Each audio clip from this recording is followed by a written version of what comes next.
저희가 이 475명에 대해서 설문조사를 좀 더 해봤어요. 기술 발전, 4차 산업혁명에 의한 일자리 변화에서 어떻게 생각하느냐. 그냥 아무나한테 한 게 아니고요. 319개 기업의 인사채용 부서장, 그 다음에 일자리 정책 전문가 92명, 대학의 경력개발 전문가 68명 해서 설문조사를 했습니다.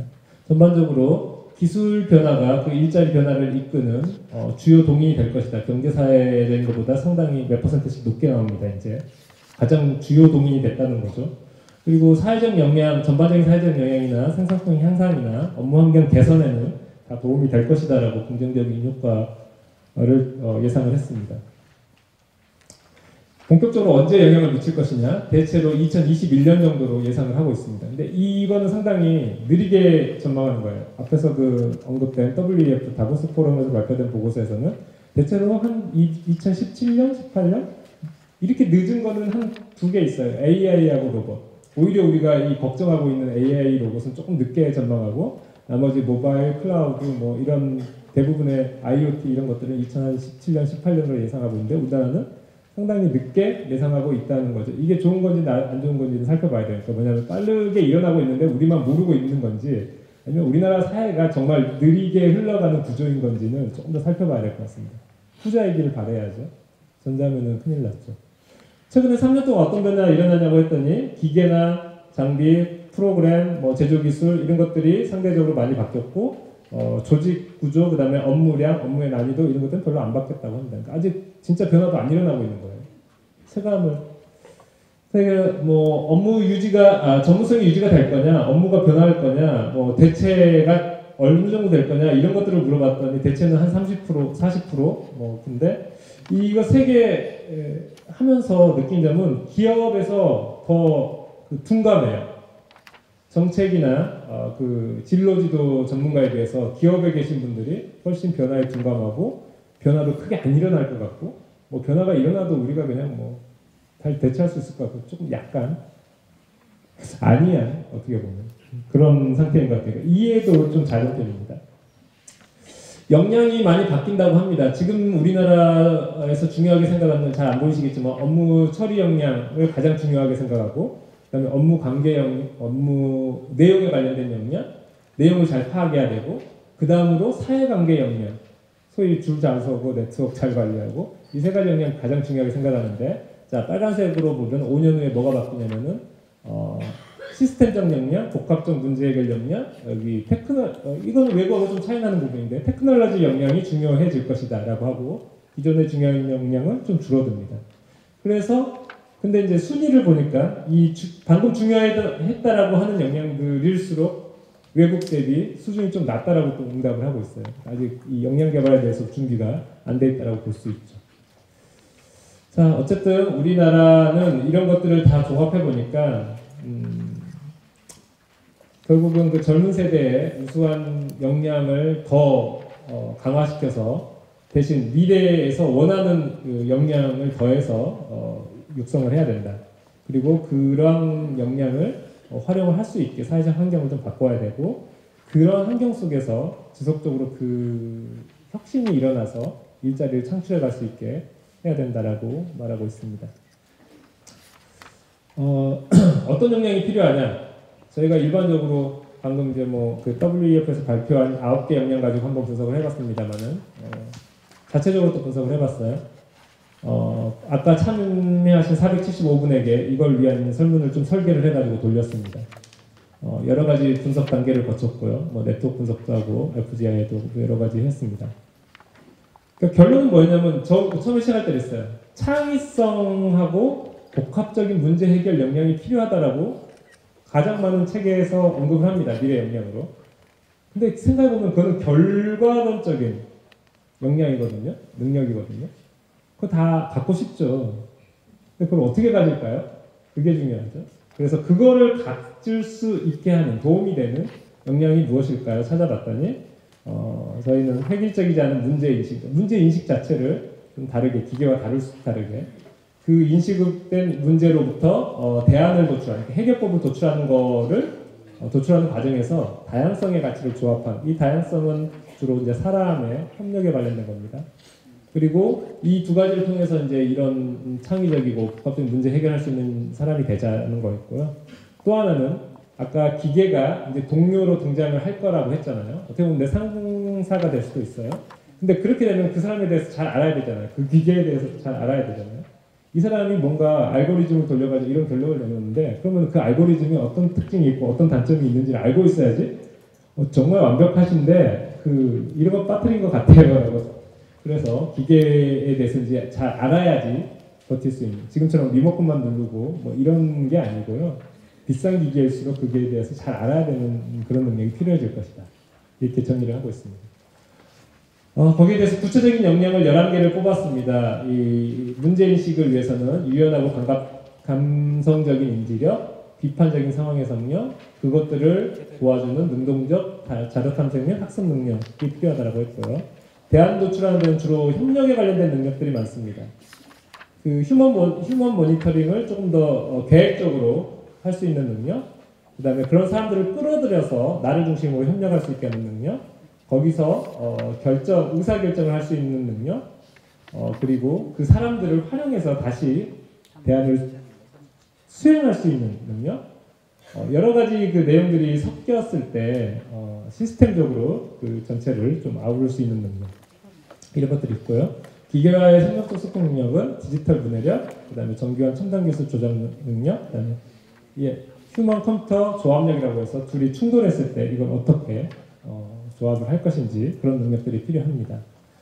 이건 저희가 융합 얘기할 때 많이 나오는 얘기인데 융합은 크게 세 가지로 나뉩니다. 멀티, 인터, 트랜스.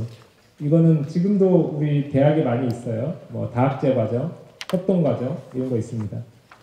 이쪽 공대 가서 하나 듣고 경대 가서 하나 듣고. 근데 인터라고 하는 거가 이제 주기적으로 좀 인터랙션을 하면서 서로의 것들을 반영하는 거고요. 트랜스는 이렇게 이제 합쳐지는 영역인 거죠. 사실 2단계를 원하고 있는 거죠.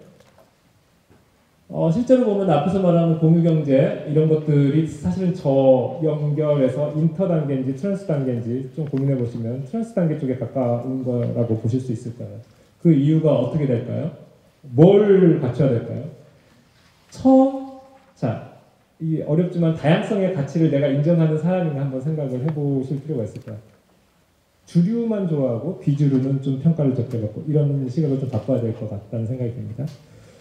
두 번째는 이 그레이 아나토미에 나와 있는 건데요. 이 의사는 굉장히 전문가고 고소득층이겠지만 이 드라마 속에서는 기술도 잘 다룹니다. 어떤 기술?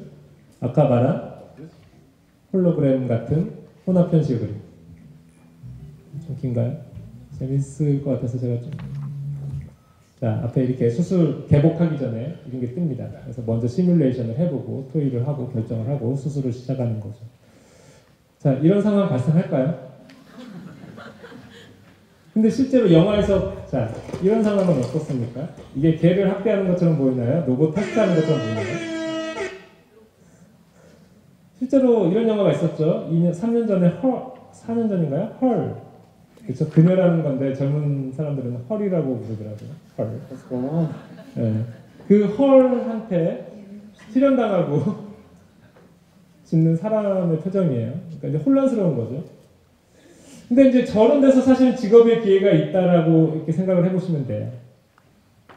이건 너무 길어서 제가 패스할게요. 이건 뭐냐면 스마트 고글 가지고 쓰고 들어가면은 그냥 간단한 실험들을 다 할 수 있어요. 그러니까 뭐냐면 제가 보기엔 석사 정도 하고 어디 연구 보조원으로 들어가는 거는 사실 석사를 안 가도 이제 할 수 있다는 거죠. 이 사람은 자기 혼자 여기 나오는 모든 악기 소리를 입으로 따로 녹음해서 한 곡을 만드는 싱어송 라이터입니다. 혼자 뭔가를 이제 다 할 수 있는 시대가 온다면 이건 자기가 다 한 거지만은 앞에 휴먼 네트워크상에 존재하는 사람들을 이용해서 내가 무슨 뭘 해도 전문 회사가 만든 만큼 할 수 있는 그런 환경이 조성된다는 거죠. 자, 이런 사람들은 4차 산업혁명 시대에도 절대 직업을 잃지 않을 만한 사람들인 것 같아요. 그렇죠? 우리나라 사람들도 있네요. 자, 가장 그래도 인기 있는 사람이 이분일 것 같은데 이분한테 당신은 어떻게 그렇게 창의적인 제품을 만들 수 있었습니까? 라고 하는 질문에 대해서 한 가지 말합니다. 나는 그냥 다른 사람들이 연결 안 하던 걸 연결했을 뿐이다. 이런 말을 하죠. 그리고 연결이라는 단어를 인용할 때가 굉장히 많아요. 2007년 금융위기 났을 때 스탠포드 대학생의 태반이 졸업하면서도 직업을 못 가졌을 때 졸업식장에서 이런 얘기를 합니다. 여러분이 돌아온 길을 뒤돌아서 돌아보십시오. 여러 개의 점이 찍혀 있을 거고 그 점을 쭉 이으면 자기만의 독특한 선이 하나 생길 거고 그 선을 가지고 다시 앞으로 돌아서서 다음 점을 어디에 찍을지 생각을 해보십시오. 그러면 그 선을 가지고 뭔가 찾을 수 있을 것입니다. 뭐 이런 유의 말을 합니다. 정확히 표현이 약간 다르겠지만 어쨌든 연결을 되게 중시했던 사람이에요. 소프트웨어와 하드웨어를 연결했고 기술과 감성공학을 연결했고 인문학을 연결했고 비즈니스 모델과 제품을 연결했고 사람들이 그전까지 잘 안 하던 거였죠. 그래서 연결 전문가라고 하는 단어에서 한번 고민을 해볼 필요가 있을 것 같습니다. 대응 시스템은 이제 국가에서 사실 할 일인데 이건 간단히 넘어갈게요. 그래서 교육 시스템 바꿔야 되고 직업 다양화할 수 있는 문화, 아까 메이커들이 잘 살아남을 수 있는 문화 만들자는 거였죠. 그럼 기업 문화도 같이 변해야 되고 그걸 바탕으로 좋은 일자리를 만들 수 있게 제조업 혁신하되 서비스 산업의 부가가치를 높일 수 있는 방향을 만들고 두 개가 융합하면서 혁신을 촉진하는 환경을 만들어야 된다. 약간 이제 정책에 요구하는 사항들이고요. 여전히 거기에 참여하지 못하거나 뒤처지는 사람들을 위해서 사회적 제도도 정비를 해야 된다. 뭐 이런 거 있습니다. 프랑스 같은 데는 자기 평생 그 교육 계좌 같은 게 있어요. 나도 돈을 내고 내가 다니던 회사에서도 돈을 내고 국가에서도 돈을 내고 그래서 내가 일을 안 할 때는 그 돈을 가지고 재교육도 받고 그러다가 다시 몇 년 지나면 다시 또 직업 받고 뭐 이런 거 있습니다. 그래서 여기서 여러 가지 그 하위 내용들을 해놨는데 지금 다 말씀드리기는 좀 어려운 것 같습니다. 이 정도로 하고요. 정말 30초 안에 끝낼게요. 죄송합니다. 자, 우리가 미래를 생각할 때 미래의 과학기술, 기술을 생각하는데 이거는 벌써 5년 지났어요. 저희 부서에서 만드는 과학기술 예측조사 중에서 미래 헬스케어 기술입니다. 병원에서 일어나는 기술들만 모아서 만들었어요. 지금까지 우리나라의 과학기술 정책, 미래기술 정책은 보통 이렇게 진행이 됩니다. 몇 대 기술을 선정하고 그 기술에 집중 투자하는 피킹 더 위너 시스템이었죠. 근데 이렇게 하면은 사실은 융합시대에서 살아남을 수가 없겠죠. 이거는 지금보다 10년 전에 마이크로소프트라고 하는 IT 인프라 회사에서 만든 동영상인데 더 미래스러워요. 그런 기술들이 적용돼서 나의 헬스케어 시스템이 어떻게 변해갈 것이다라는 걸 보여줍니다. 아침에 일어나서 조깅을 했을 뿐인데 웨어러블 센서를 통해서 데이터가 수집되고 그 데이터가 병원으로 전달이 됩니다. 그래서 내가 집에 돌아오면 바로 그 매니저와 화상 채팅을 하면서 너 병원에 와야 될 것 같다. 이런 형식으로 이어지는 동영상입니다. 데이터가 어떻게 발생하고 어떻게 이동되고 어떻게 활용할 것인가 그걸 가지고 어떤 서비스를 만들 것인가 이런 거죠. 여러분이 만약에 창업을 생각을 하신다면은 어떤 데이터를 어디서 어떻게 모을 것이냐를 한번 고민해 보시는 것도 필요합니다. 이런 것도 있어요. 삼성병원에서 폐지주로 다니시는 분들의 건강과 경제적 수입을 고려해서 몸에 웨어러블을 달고 데이터 수집이 필요한 것을 주기적으로 걷게 만듭니다. 그분들은 건강에도 도움이 되고 돈도 더 많이 받죠. 한 가지 예였습니다. 근데 진정한 헬스케어는 또 삶의 질의 수요가 높아지는 관점에서 서비스에서 직업을 찾아야 되는 그런 미래 사회에서 어떻게 봐야 될까요? 헬스케어의 모든 목적은 이런 겁니다. 내가 남자건 여자건 백인이건 흑인이건 젊은 사람이건 늙은 사람이건 죽기 직전까지 이 비치는 어린아이처럼 굉장히 프레시하고 생기 있고 액티브하게 살기를 바라는 거죠. 그런 수요의 본질에 집중을 해서 그 수요를 필요로 하는 사람들에게 어떤 서비스를 제공할 건가 이런 관점을 한번 고민을 해보시면 이런 사회가 펼쳐지지 않을까.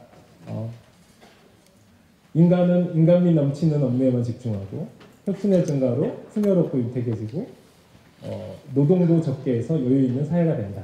뭐 이런 거를 우리는 바라고 있는 거죠. 근데 정부가 다 해줄 수는 없을 것 같아요. 뭐 어느 시점인가 되면 로봇세도 도입하고 개인 소득도 보장해주고 뭐 이런 제도, 보완 제도가 만들 수도 있지만 기본적으로는 내가 노동을 해서 부가가치가 높은 뭔가 재화, 서비스와 제품을 만드는데 기여를 해야 되고 거기서 나온 소득을 가지고 다시 다른 사람한테 그런 제품과 서비스를 구매하는 이런 거를 지향을 해야 됩니다. 근데 그 과정에서 대기업, 중소기업도 있지만 젊었을 때는 사실은 물론 사회제도가 바뀐다는 가정하에 내가 어떤 데이터의 가치를 활용을 해서 어떤 서비스를 한번 시도를 해보겠다. 그 서비스를 기존의 기계화되고 있는, 자동화되고 있는 제조업에 연결시켜서 조금 더 그 제조업에도 도움이 되는 형식으로 가야 되겠다. 아마 여기에 집중을 해 보시는 게 필요하지 않을까 싶습니다. 좀 길어져서 죄송합니다. 네, 이만 마치겠습니다.